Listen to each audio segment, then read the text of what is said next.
everybody, and welcome to Final Play Sports Wrap. I'm your host, Pete Lubar, and today we're talking Big 12 football in the Way Too Early series, which seems ironic now because there's 2 weeks left to go before the regular season. But today we're going to cover the Texas Tech Red Raiders. Texas Tech was 8-5 last year. They were 6-3 in conference.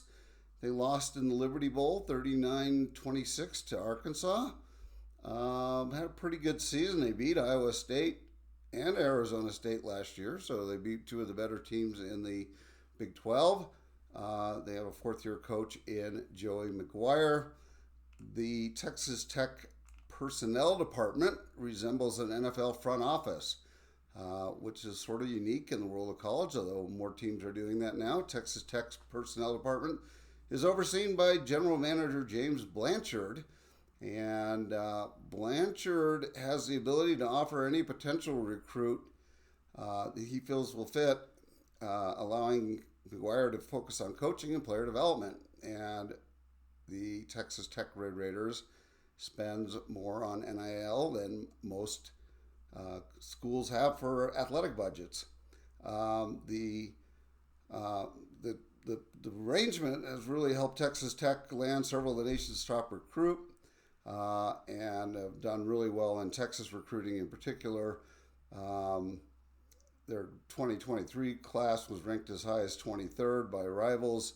The 24 class was very highly ranked as well, and the 25th class is as well. So you've got a bunch of NIL money being spread around, up to $30 million in NIL on football alone in 2025. And as a result, there's a whole lot of four-star transfers that have come to Lubbock, Texas. So, on offense, they run an air raid offense, a lot of times with four receivers. Scored a lot of points last year, 37.6 points per game. Seventh in the nation in yards, 462.8 yards per game. And had a pretty balanced offense, 184 yards rushing as well. They've got quarterback Baron Morton back. He threw for 3,335 yards last year, 27 touchdowns, 8 interceptions, 63% accuracy. So pretty accurate, a lot of yards. And he's back from a shoulder surgery, which he had at the end of the season. He did miss the Liberty Bowl last year. He's one of those guys that they got to keep healthy because when he's one of the best quarterbacks in the country. When standing upright, they didn't do a great job of that last year. They brought in a bunch of offensive linemen to help with that this year. We'll talk about that in just a minute. From a running back position, they got Quentin Joyner from USC. Quentin had 63 carries for 478 yards, 7.6 yards per carry, and 3 TDs. 7.6 yards per carry is really good. And so they're excited to have him. They've also got Cameron Dickey back, 41 carries for 225 yards and 2 touchdowns. From the receiver standpoint, they have Koa Eakin back, 49 catches, 652 yards, 13.3 and 7 TDs. And then they brought in Reginald Virgil, 41 catches for 816 yards, 19.9 yards per catch. 9 TDs came from Miami of Ohio. They've got Caleb Douglas, who caught 60 balls for 877 yards and 6 TDs last year. And they brought in a kid named Roy Alexander from Incarnate Word, 100 catches for 1,100 yards and 13 TDs. And they brought in a speedster, Micah Hudson, who comes from Texas A&M. So from a receiver standpoint, they're in pretty good shape this year. They've also got John Carlos Millard II, 6'5", 245 pound tight end. He had 10 catches and 3 TDs last year. But more importantly, they brought in a 4-star transfer, Terrence Carter, who had 48 catches for 689 yards and 4 TDs, who comes from Louisiana. So they've got the potential, in my opinion, to have a dynamic offense this year. And they've got a lot of great receivers. They've got a good tight end, 2 of them. they're going to be good, and the question will be whether the offensive line can hold up. And they brought in another four-star kid, Howard Sampson, 6'8", 340 left tackle from North Carolina.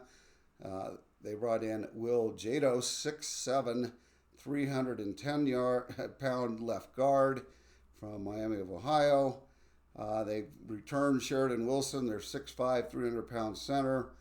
They have the tiny guy in the group, Davian Carter, 6 foot tall, 296-pound right guard, but more of a junkyard dog. He'll get after it.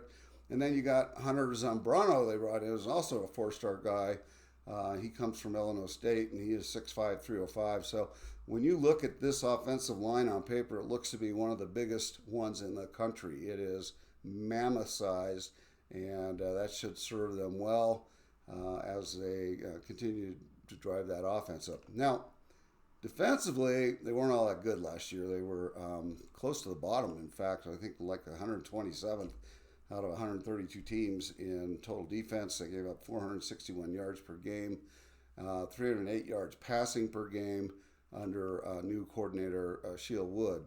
So they're going to have to get better, and they brought in a bunch of transfers to help with that too.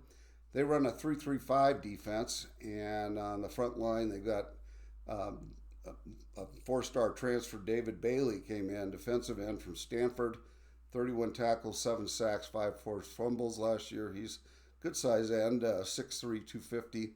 And then you got Lee Hunter Lee Hunter transferred in as well, 45 tackles. He's 6'4", 325, and he's transferring in from University of Central Florida. And then you brought in Skylar Gill Howard, 51 tackles, 5 sacks, 6'1", 290 guy from Northern Illinois. So some good size along that front. Linebackers, they returned Ben Roberts, who had 83 tackles, but more importantly, they bring back Jacob Rodriguez, who had 127 tackles last year and is a first-team All Big 12 preseason selection. And then they brought in another four-star guy, Romello Height, 34 tackles last year, 2.5 sacks, who comes over from Georgia Tech. And then in the defensive backfield, they brought in a four-star kid. It sounds like a broken record here, but Bryce Pollock from Mississippi State, 48 tackles, 1 interception last year. He's a cornerback. And then you brought in a kid from North Dakota State named Cole Wisniewski, and he missed most of last year with foot surgery, but before that he was highly productive as a safety. But more importantly, he is 6'4", 220, and that is a big safety. So you got a big guy who can really lay the lumber coming in. You've got Brendan Jordan back at safety with 38 tackles. You've got Marion Horn back at cornerback with 56 tackles, and you got Mike Dingle-Star with 29 tackles, all coming back. So I mentioned a lot about the transfers. They brought in 21. They actually lost 31, but 13 of the transfers they brought in were 4 stars or better. So that's, in fact, their transfer class was number 1 in the nation. And I went through a bunch of names already, but they brought in Lee Hunter as a 4-star. Howard Sampson, I mentioned. Terrence Carter Jr. is a 4-star. Hunter Zambrano, a linebacker. Amir Boyd, a linebacker or a cornerback. Quentin Joyner. So they've got an absolute laundry list of kids who are really good and really productive at college level are now coming into Texas Tech. And they also did pretty good on the recruiting. They got 18 enrollees. They brought in 2 4-stars. One was a kid named Tristan Gentry, who's a wide receiver from Stephenville, Texas. And if you're going to have a wide receiver, then you better go get a quarterback. So they went and got a 4-star Lloyd Jones, who's a quarterback out of Hitchcock, Texas.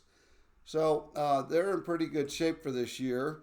The question will be about the schedule and how they do. I think the over-under is something like 8.5 games for them. They start out with Arkansas Pine Bluff and Kent State, so and then have Oregon State at home. So you're probably going to win all those 3 games.